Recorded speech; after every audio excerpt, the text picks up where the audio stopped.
আমি এখানে quick Axis টুলবারটা নিয়ে আলোচনা করব। কুইক অ্যাক্সিস টুলবার সংক্ষেপে একে বলে কিউএটি। এখানে রিভেটের উপরে দেখতে পাচ্ছি কুইক অ্যাক্সিস টুলবারটা রয়েছে। এখানে বেশ কিছু প্রয়োজনীয় বাটন থাকে।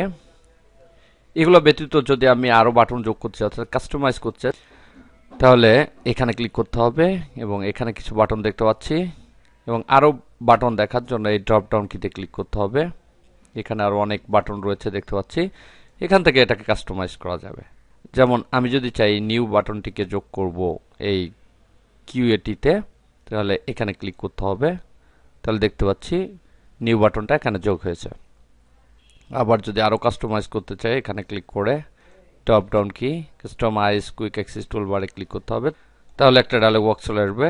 এখান থেকে কোনোটাকে উপর নিচ করা যাবে। যেমন এটাকে যদি আমি উপর নিতে চাই এখানে ক্লিক করলে উপরে যাবে, এখানে সেভাবে সেট হবে।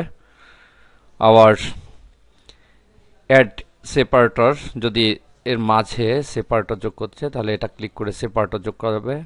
যেমন এখানে সেপারেটর রয়েছে দেখতে পাচ্ছি, এখানেও সেপারেটর রয়েছে। এই সেপারেটর যোগ করতে চাইলে এখানে ক্লিক করতে হবে এবং কোনোটাকে যদি এখান থেকে বাদ দিতে চাই এর উপরে ক্লিক করে সেটাকে বাদ দিতে হবে।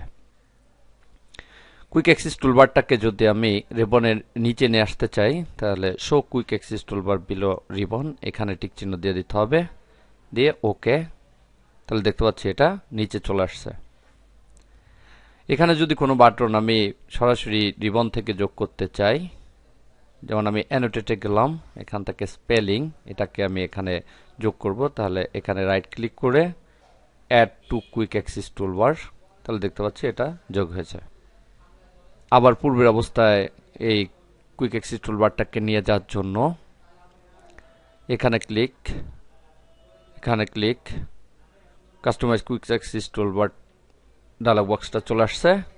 এখান থেকে আমি নিউটাকে বাদ দেব, নিউ নির্বাচন করে রিমুভ এবং এখান থেকে স্পেলিংটা নির্বাচন করে রিমুভ এবং এখানে টিক চিহ্নটা উঠিয়ে দিয়ে ওকে, তাহলে উপর চলে গেল।